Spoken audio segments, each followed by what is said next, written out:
आत्मा गुरवे आमे सद्गुरुंक उद्देश्य एवं आमर इष्टदेवंक उद्देश्य जी जहा को इष्ट बोली भावुछि जिते वंदना प्रार्थना जप ध्यान जहा भी कले ताहा संपूर्ण हब नहीं किंबा मन संतुष्ट हब नहीं। ये जो गोटे श्लोक आमे पढ़िले वर्तमान ताको शुणिले यही हूँ सबु धर्म कथा न कहले भल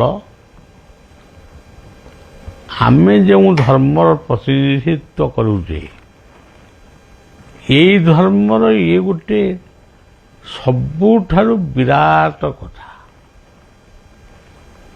जदि अनंतंक कथा किछि थाए बा अनंतंकर किछि वर्णना जदि आमे करने को चाहूँ यही श्लोकटी हूँ यथेष्ट। से ही भली श्लोक आउ भी अच्छी किंतु यही श्लोकटी प्रथम। पूर्णमद पूर्णमिदं पूर्णात् पूर्णमुदच्यते पूर्णस्य पूर्णमादाय पूर्णमेवावशिष्यते। जे पूर्ण से केबे भी क्षुर्ण हुए ना कि हेनी कि हब ना से सबुबले पूर्ण। एक सहित एक जोड़िले दुई हुए दुई सहित एक जोड़िले तीन हुए किंतु ये गोटे एमती अंक ये अंक होउची अंकर नाटी होउची शून्य। शून्य सहित शून्य मिसेइले शून्य ताको फेरिले शून्य गुणिले शून्य हरण कले मध्य शून्य। सी केबे माने क्षुर्ण हुए नहीं। तेणु पूर्णमदं पूर्णम ये जो श्लोकटी ये सनातन धर्मर आमे कहूँ सनातन धर्म जेहेतु आमे यही धर्मर लोक तेणु आमे तो आम धर्म कथा कहबू निश्चय किंतु सबु धर्मर निर्यास को जदि कही मनन करे बा श्रवण करे बा लेखन करे से देखिबो ये सबु कथार तत्व होची गोटिए से होचंती एकमात्र पूर्ण। केते जुग केते अवतार केते मत केते शास्त्र यही पृथ्वी पृष्ठ को आसी से हजी गले तार सत्ता भी आउ किछि नाही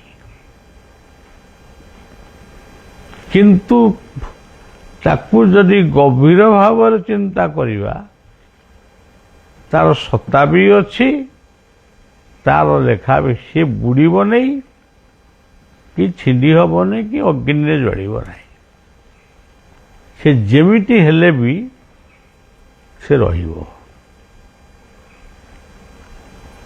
ये जो कथार गोटे आउ गोटे कथा अच्छी आमे कहूँ सर्वतो पाणी पादां तत् सर्वतो खिशीर मुखम ସର୍ବତୋ ଶ୍ରୁତିମାଲୋକେ ସର୍ବମାବୃତ୍ତ ତିଷ୍ଠତି। ତେଣୁ ସେ ତ ସବୁ ଜାଗାରେ ଅଛନ୍ତି ଆଉ, କୋଉଠି ଖଣ୍ଡିଆ ହେଇଛନ୍ତି ବୋଲି କିଛି ଜଣାପଡ଼ୁନି।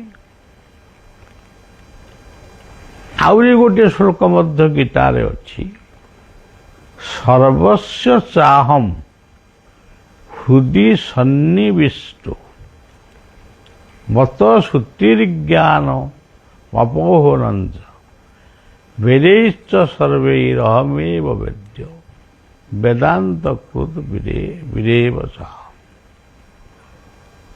ତେଣୁ ଏସବୁ ଶ୍ଲୋକ ଗୁଡ଼ିକୁ ଆମେ ଠିକ୍ ଭାବରେ ଯଦି ବୁଝିବାକୁ ଚେଷ୍ଟା କରିବା ତାହେଲେ ପୃଥିବୀରେ ଏତେ ଧର୍ମ ନାହିଁ, ଏତେ ମତ ବି ନାହିଁ।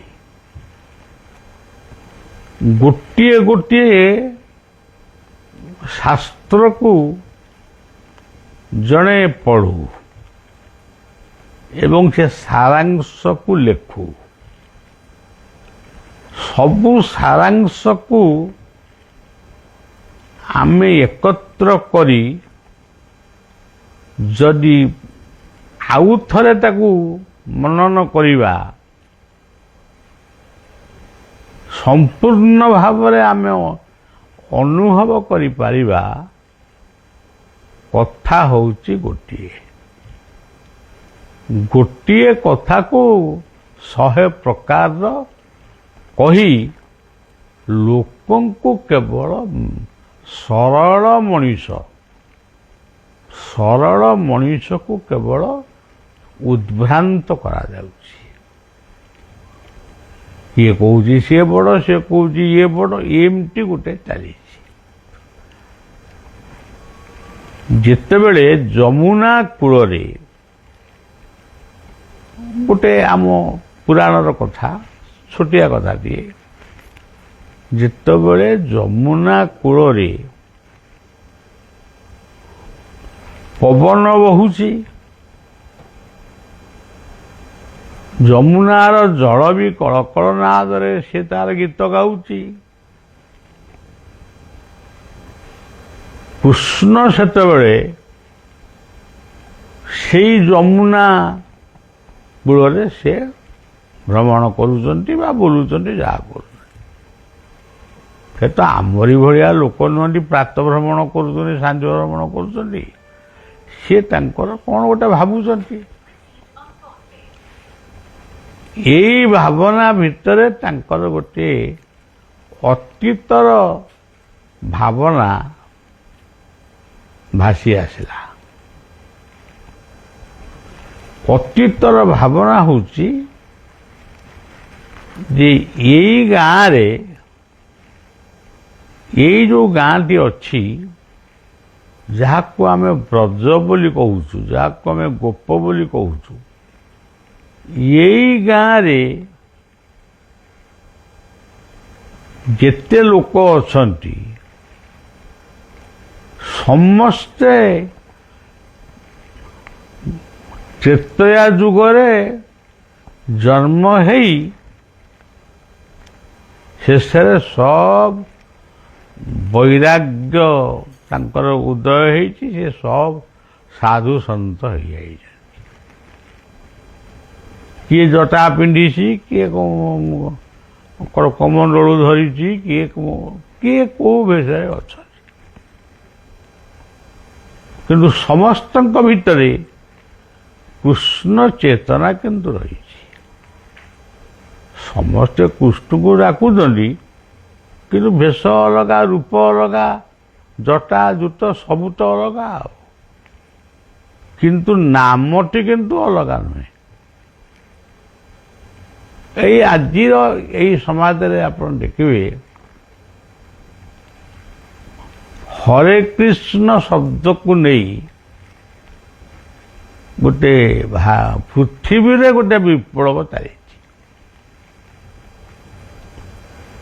ତମେ ତ କହୁଛ ହରେ କୃଷ୍ଣ, ଆମେ ତ କହୁଛୁ ହରେ କୃଷ୍ଣ, ସେ ବିପ୍ଳବ କାହିଁକି ହଉଛି? ତମେ ଯେତେବେଳେ ହରେ କୃଷ୍ଣ କହୁନଥିଲ, ସେତେବେଳେ ତ ଆମେ କହୁଥିଲୁ ହରେ କୃଷ୍ଣ। ଆମ ଗାଁ ଗଣ୍ଡାରେ ଅନେକ ଠାକୁର ବାଡ଼ି ଅଛି। 500 ବର୍ଷ 600 ବର୍ଷ ତଳେ ସେମାନେ ରାଧାକୃଷ୍ଣଙ୍କର ମୂର୍ତ୍ତି ପୂଜା କରୁଥିଲେ, ଦୋଳ ବିମାନରେ ଭୋଗ ଖୁଆଉଥିଲେ, ଗମାଝୁଲନରେ ଝୁଲଣ କରୁଥିଲେ। ତାହେଲେ ତମେ ବହୁ ପରେ ଆସିକି ରାଧାକୃଷ୍ଣ ହରେ କୃଷ୍ଣ ବୋଲି କହିଲ। ଆମେ ବହୁ ପୂର୍ବରୁ ହରେ କୃଷ୍ଣ କହୁଥିଲୁ। କିନ୍ତୁ ତମେ ବଡ଼ କି ଆମେ ବଡ଼ ଇଏ କଥା ଆମେ କହିବାକୁ ଚାହୁଁନୁ। ତମେ ନିଜକୁ ନିଜେ ହିଁ କହୁଛ ଯେ ଏଇ ଗୋଟାକ ଠିକ ସେ ଗୋଟାକ ଭୁଲ। ତମେ ଯଦି ଏ କଥାକୁ ଭୁଲ କହିବ ଆମେ ବି ତମ କଥାକୁ ଭୁଲ ବୋଲି କହିବୁ। ତେଣୁ କଜିଆ ଅଯଥାରେ ସୃଷ୍ଟି ହେଉଛି ଗୋଟିଏ ଧର୍ମ ଭିତରେ। ତେଣୁ ଏକ ସଦବିପ୍ରା ବହୁଧା ବଦନ୍ତି। ଏଇ ଯୋଉ ଗୋପପୁରରେ 16,000 ଲୋକ ଥିଲେ। ये 16,000 ଗୋପୀ ଗୋପାଳଙ୍କ ଭିତରେ ଗୋଟିଏ ଶବ୍ଦ ଥିଲା। ସେ ଶବ୍ଦଟି ହେଉଛି କୃଷ୍ଣ।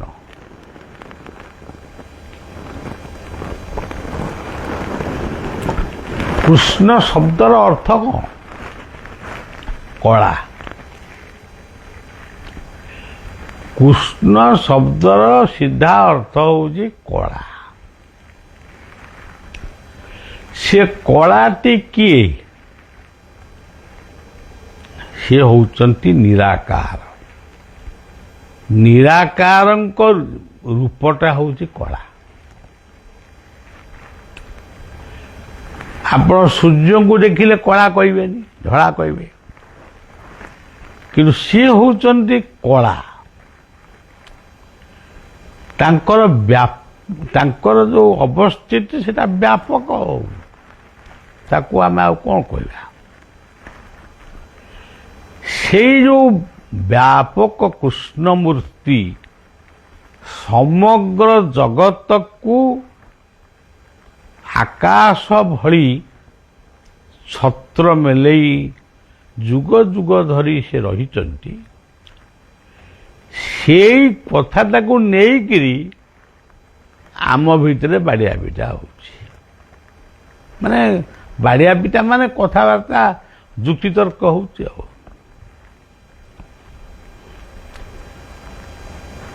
ଏ ହେଉଛି କଥା। କିନ୍ତୁ ସେଇ ଯୋଉ କୃଷ୍ଣ ରୂପଟା ସିନା ହେଲା ତାଙ୍କର କଳା, ତାଙ୍କ ମାନେ ପ୍ରାଣଟା କ'ଣ ବା ତାଙ୍କର ଆତ୍ମାଟା କ'ଣ? ତେଣୁ ଆତ୍ମା କଥା ଯେତେବେଳେ ଆସିଲା, ଯୋଗୀ ଋଷି ମୁନିମାନେ ସେଇ ରୂପକୁ ସେଇ ରୂପ ଭିତରେ ହିଁ ଦେଖିଲେ। ଆଉ ଗୋଟେ ଅରୂପାନନ୍ଦଙ୍କୁ ଦେଖିଲେ। ଗୋଟେ ଛୋଟ ଆଲୁଅଟିଏ। ସେ ଦୀପ ଭଳି କିନ୍ତୁ ଦୀପ ନୁହେଁ। ଆମେ ତାର ଗୋଟେ ବର୍ଷା ଦିନେ ଗୋଟେ ଜୁଳୁଜୁଳିଆ ପୋକ ଗୋଟେ ଆମେ ଦେଖୁଥିଲୁ। ଏବେ ଆଉ ସେସବୁ କ'ଣ ଦେଖାଯାଉନାହାନ୍ତି। ତେବେ ସେ ଜୁଳୁଜୁଳିଆ ପୋକ ଭଳି ସେ ଏତେ ବଡ଼ ଅନ୍ଧକାର ବା ନିରାକାର ଭିତରେ ସେ ଅଛନ୍ତି। ସେ ଅଛନ୍ତି ମାନେ କ'ଣ ଶୋଇଛନ୍ତି ନା ବହିଛନ୍ତି ନା ଚାଲୁଛନ୍ତି ନା ଖେଳୁଛନ୍ତି?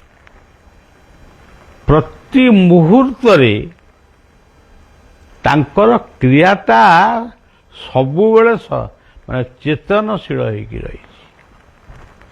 ଆପଣମାନେ ଲକ୍ଷ୍ୟ କରିଥିବେ ଯୋଉ ବାହାଘର ଇତ୍ୟାଦିରେ ଆମର ଗୋଟେ ବାଣ ଫୁଟେ, ସେଟା କ'ଣ ତାର ଶବ୍ଦ ନଥାଏ, କେବଳ ଝରଝର ଝରଝର ଝରଝର ହେଇକି ନିଆଁ ଗୁଡ଼ାକ ପଡ଼େ।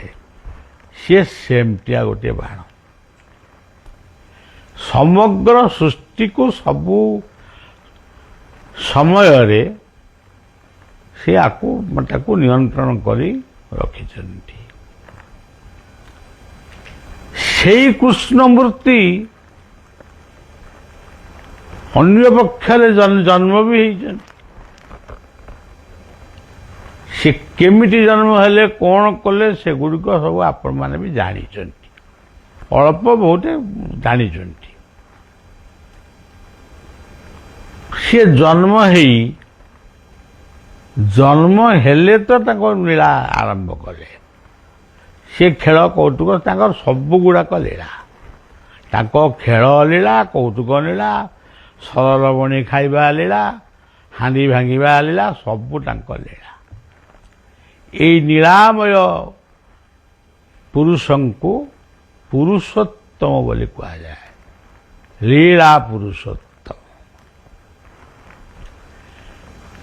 ଯେଉଁଦିନ କୃଷ୍ଣ ସେଇ ଯମୁନା କୂଳରେ ଚିନ୍ତା କଲେ ଯେ ବହୁ ହଜାର ବର୍ଷ ପୂର୍ବେ ଏଇ ଗୋପୀ ଗୋପାଳମାନଙ୍କୁ ମୁଁ କହିଥିଲି ତମ ସହିତ ପୁଣି ମୋର ଭେଟ ହେବ ଦ୍ୱାପରରେ ଆଉ ପରବର୍ତ୍ତୀ ଯୁଗରେ, ତମେ ମୋ ସହିତ ରାସ କରିବ। ସେଇଦିନ ପର୍ଯ୍ୟନ୍ତ ତୁମକୁ ଅପେକ୍ଷା କରିବାକୁ ହେବ। ସେଇଦିନ ତ ଆଜି ଆସି ପହଞ୍ଚିଲା, ତେଣୁ ଆଜି ରାହାସ ଆରମ୍ଭ କରିବା। ବଂଶୀ ବାଜି ଉଠିଲା, ସମସ୍ତଙ୍କ କାନରେ ସେ ବଂଶୀର ନିନାଦ ଶୁଭିଲା। ସେ କାଠଗଡ଼ା ବଂଶୀ ନୁହଁ କି ଆମର ଯେଉଁ ବାଜାବାଲା ଯେଉଁ ବଂଶୀ ବଜାଉଛନ୍ତି ସେ ବଂଶୀ ବି ନୁହଁ।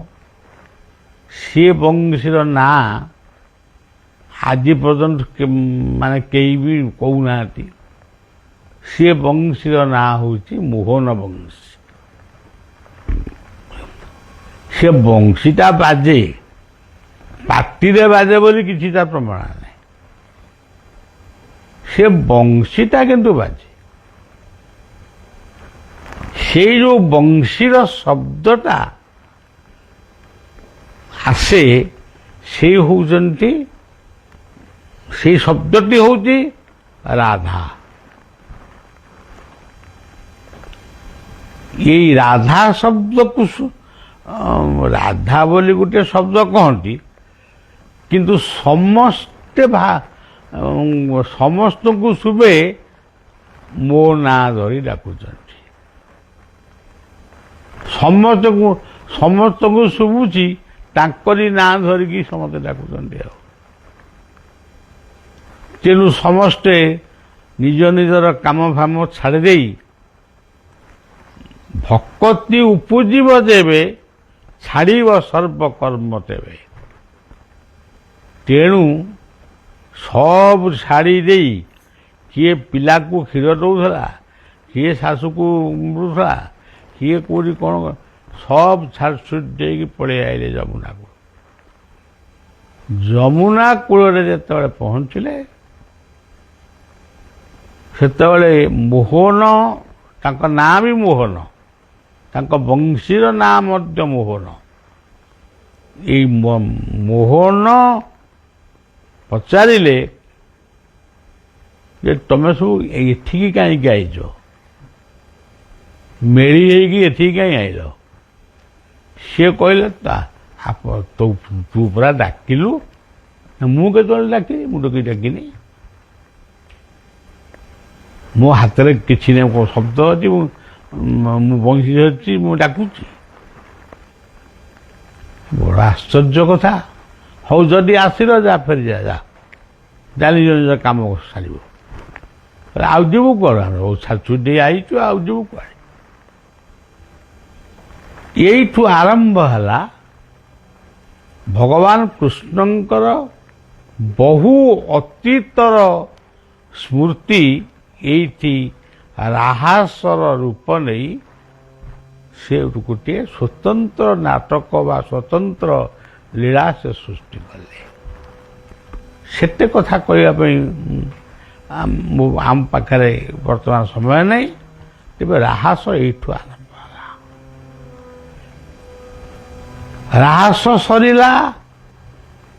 ତାପରେ କୃଷ୍ଣ ଭାବିଲେ ତ ରାହାସ ସରିଗଲା, ବ୍ରଜପୁର ଲୀଳା ବି ସଇଲା, ମଥୁରା ଲୀଳା ବି ସଇଲା, ଆଉ ଏଣିକି ଆମେ ପୁଣି ଦ୍ୱାରିକା ଯିବା ନା, ଆଉ ଆମର କାମଟା ସାଡ଼େ ଅଛି।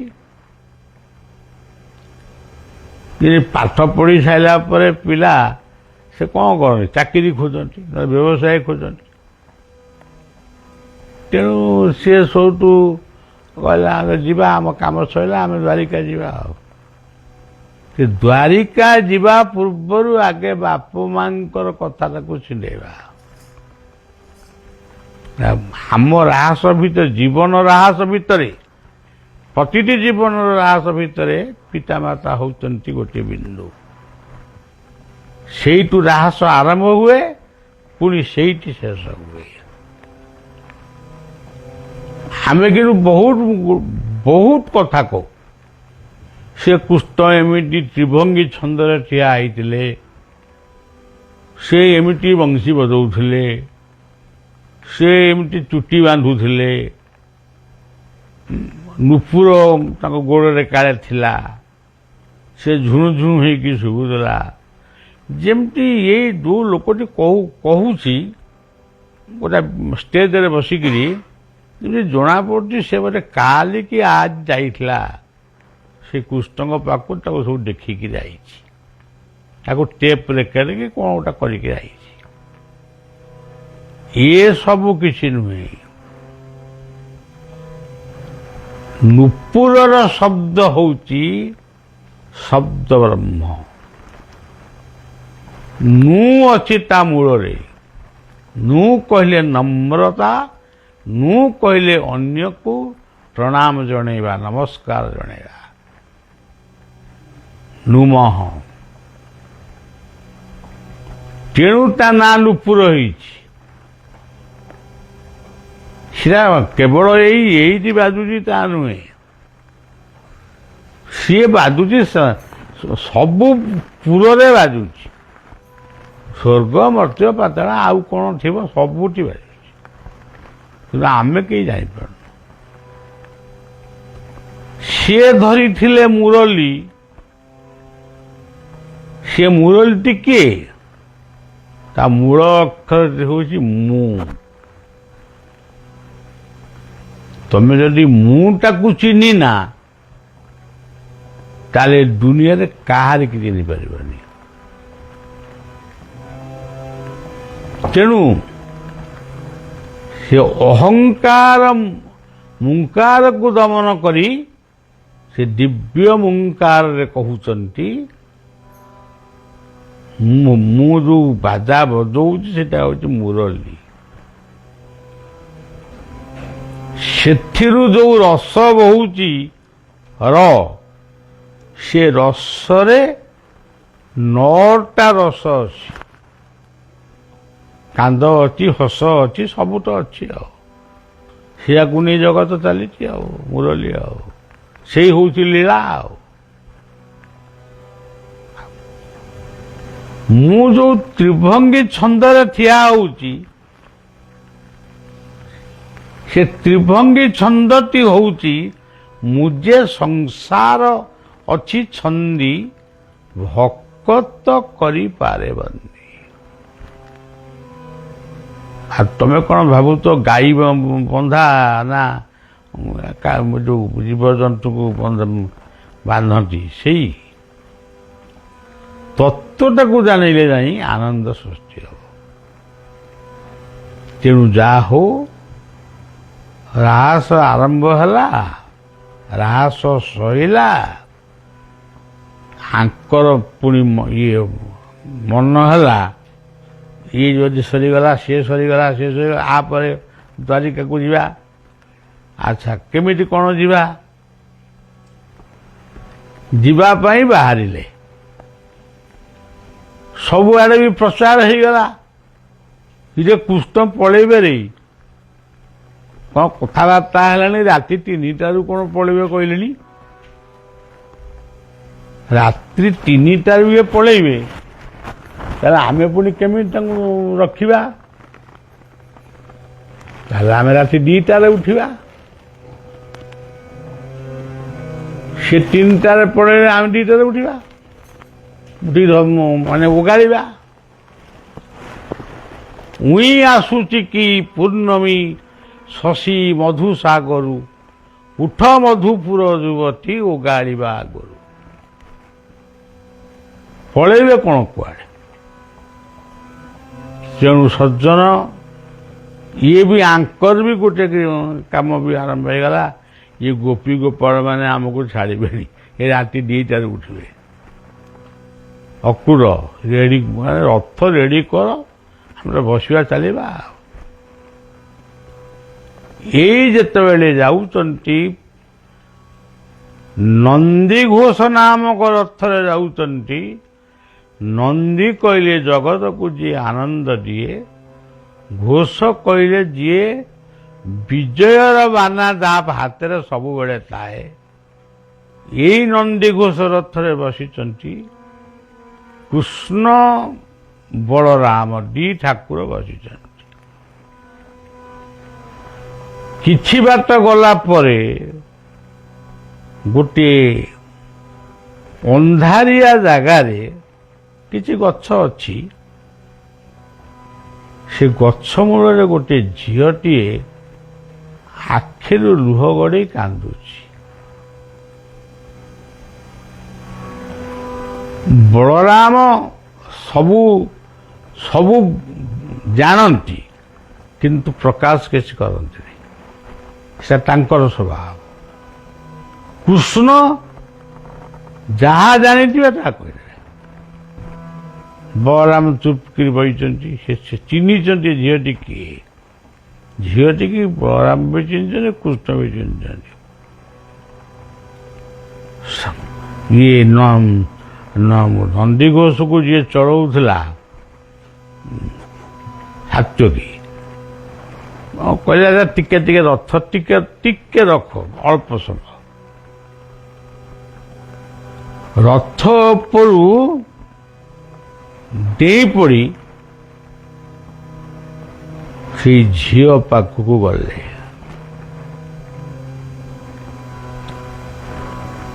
କାହିଁକି ଗଲେ? କିଛି କଥା, ମାତ୍ର 2-3 ମିନିଟ୍ ଖଣ୍ଡେ କଥା। ତମେ ଏଠି ଠିଆ ହେଇଛ କାହିଁକି? ଆଗ ପ୍ରଶ୍ନ ପଚରା ହେଲା। ମୁଁ ତମକୁ ଅପେକ୍ଷା କରି ଠିଆ ହେଇଛି। ଆଚ୍ଛା, ତମେ ଠିଆ ହେଇଛ ଭଲ ହେଲା, ରାତି 3ଟାରେ ଠିଆ ହେଇଛ ନା? ତମେ ରାତି 3ଟାରୁ ପଳେଇବ ଗୋପକୁ, ଏ ମଥୁରାକୁ? 3ଟା ବାଜିଲେ ମୁଁ ଆଉ ତମକୁ ଦେଖିପାରିବିନି। ଆଚ୍ଛା, ତମେ କ'ଣ ଆମକୁ ସବୁଦିନ ଦେଖ? ମୁଁ ସବୁଦିନ ଦେଖେ। ମୁଁ ରାଜା ଘର କନ୍ୟା, ବୃଷଭାନୁସୁତ ଦେବୀ ପ୍ରଣମାମି ହରିପ୍ରିୟ। ମୁଁ ରାଜକନ୍ୟା, ମତେ କେହି ତଳକୁ ଛାଡ଼ନ୍ତିନି, ମୁଁ ମୋର କୋଠା ଉପରେ ରହେ। କିନ୍ତୁ ତୁମ ନାଁ ଶୁଣିଛି, ତୁମକୁ ଦେଖିଛି ସେ କୋଠା ଉପରେ। ତୁମେ କିଏ ମୁଁ ଜାଣିଛି, ତୁମେ କାହିଁକି ଆସିଛ ତାହା ମଧ୍ୟ ମୁଁ ଜାଣିଛି। ତମେ ବର୍ତ୍ତମାନ ପଳେଇବ ସିଆଡ଼କୁ ମଥୁରାକୁ, ଇଏ ଗୋପୀ ଗୋପାଳ ମାନଙ୍କୁ କନ୍ଦେଇକି ଯାଉଛ। ତମେ ଫେରିଲା ବେଳକୁ ବୋଧେ ଆଉ କେହି ନଥିବେ। ମୁଁ ଥିବି କି ନାହିଁ ମୁଁ ବି କହିପାରିବିନି। ମାୟାଧରଙ୍କର ଯା ନାମ ଭବ ଜଳେ ବେଳା। ତେଣୁ ସିଏ ଗୋଟେ ମାୟାର କଥା ସୃଷ୍ଟି କଲେ, କହିଲେ ନା ନା, ମୁଁ ମୋଟେ 7 ଦିନ ପାଇଁ ଯାଉଛି। ହଉ, ରାଧାରାଣୀ ବୁଝିଗଲେ ଯେ ବୁଝି ନାହାନ୍ତି, ସେ ତାଙ୍କ ମୋଟାମୋଟି ସେ ତାକୁ ଶୁଣିଲେ। 7 ଦିନ ପରେ ନିଶ୍ଚୟ ଆସିବ। ତେଣୁ ରାଧାରାଣୀ ରହିଗଲେ, ରଥକୁ ଚାହିଁ ରାଧାରାଣୀ ରହିଗଲେ, କୃଷ୍ଣ ବଳରାମଙ୍କୁ ନେଇ ସେ ତାଙ୍କର ଗଲେ। ଆଉ ଆରାଧୟତି ଇତି ରାଧା, ରାଧା ତାଙ୍କର ପୁଣି ଫେରିଗଲେ। ଇଏ କଥା ବ୍ରଜପୁରର କୌଣସି ଗୋପୀ ଗୋପାଳ ମାନେ ଜାଣିନାହାନ୍ତି। ରାଧା ମଧ୍ୟ ଜଣେ ଗୋପାଳ ଘରେ ଜନ୍ମ ହେଇଥିବା ଗୋଟିଏ ଝିଅ ସେ ନୁହଁ। ଯେଉଁମାନେ କହନ୍ତି ସିଏ ଜନ୍ମ ହେଇଛନ୍ତି ସତ୍ୟ, କୌଣସି ପିତାମାତାଙ୍କ ମାଧ୍ୟମରୁ ଆସିଛନ୍ତି ଏହା ମଧ୍ୟ ସତ୍ୟ। ତାଙ୍କ ବାପାଟା ଏଇ ମାଆଟା ଏଇ ସେ କଥା ସେ ଠିକଣା ଆମ ପାଖରେ ନାହିଁ, ଆଉ କାହା ପାଖରେ ଥିବ। କିନ୍ତୁ ବୃଷଭାନୁ ରାଜାଙ୍କ ଘରେ ସିଏ ବଢ଼ିଛନ୍ତି, ସେଇ ସଂସ୍କାର ନେଇକିରି ସେ ଅଛନ୍ତି। ଯେହେତୁ ରାଜା ଝିଅ, ସେ ଗୋପୀ ଗୋପାଳ ମାନଙ୍କ ସହିତ ମିଶିବା ପାଇଁ ବା ଖେଳିବା ପାଇଁ ତାକୁ ତ କେହି ଛାଡ଼ନ୍ତିନି। ଆଉ ସେ ଯିବ କଣ? ତେଣୁ ଏଇଠୁ ସେ ଗଲେ ମାନେ ଯମୁନା ପାରି ହେଇକିରି ସେ ଗଲେ ଆଉ ମଥୁରାକୁ। ଆଉ ସିଏ ଗୋଟେ ପୁଣି ବିରାଟ ରାହାସ କଂସବଦ୍ଧ ପର୍ଯ୍ୟନ୍ତ ସେ ରାହାସ ସାରିକିରି ଗଲେ ଦ୍ୱାରିକା। ଯଦି ଲୀଳା ଲାଗି ସୃଷ୍ଟି ସ୍ଥିତି ହେଉ ନା ପ୍ରଳୟ ଶିବା, ଯଦି ଲୀଳା ସୃଷ୍ଟି ସ୍ଥିତି ହେଉ ନା ପ୍ରଳୟ,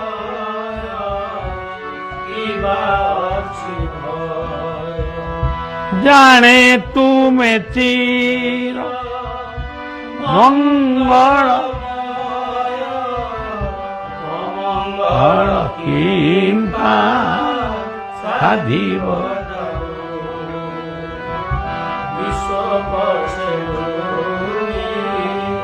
ଯାଉ ହେ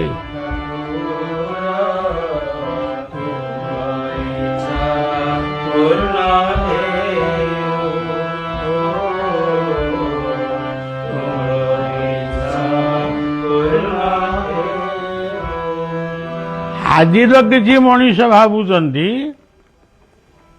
ତୁମ ଇଚ୍ଛା ପୂର୍ଣ୍ଣ ହଉ କି ନ ହଉ ତାଙ୍କର ଖାତିର ନାହିଁ। ଆମ ଇଚ୍ଛା ପୂର୍ଣ୍ଣ, ଆମେ ପୃଥିବୀକି ଧ୍ୱଂସ କରିବୁ ମାନେ ଧ୍ୱଂସ କରିବୁ। ଆମର ଇଚ୍ଛାଟା ହଉଛି ଏହା। ଇଚ୍ଛନ୍ତି ଦାମ୍ଭିକେ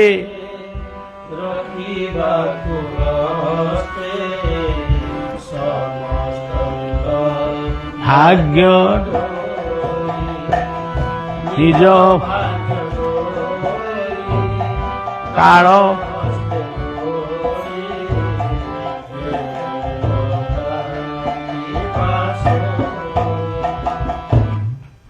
ତେଣୁ ଲୋକ ଭ୍ରମରେ ପଡ଼ି ବହୁତ ବଡ଼ ବଡ଼ କଥା କହନ୍ତି, ବହୁତ ବଡ଼ ଲମ୍ବା କଥା କହନ୍ତି, କିନ୍ତୁ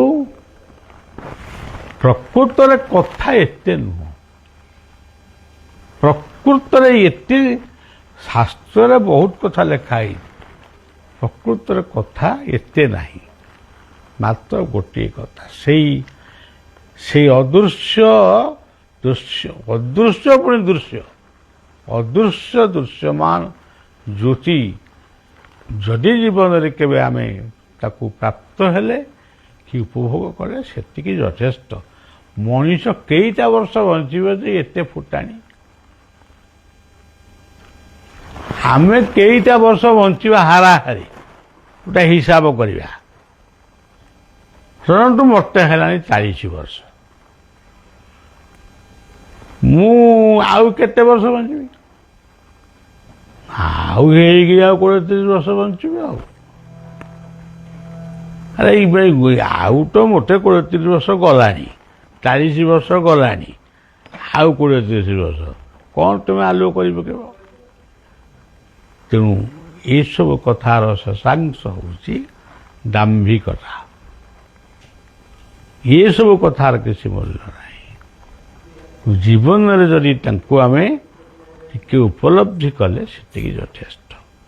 ଆଜିର ଏହି ପବିତ୍ର କଥା ତାଙ୍କରି ପାଦରେ ସମର୍ପଣ କରିବା, ନାମ ଟିକେ କରିବା।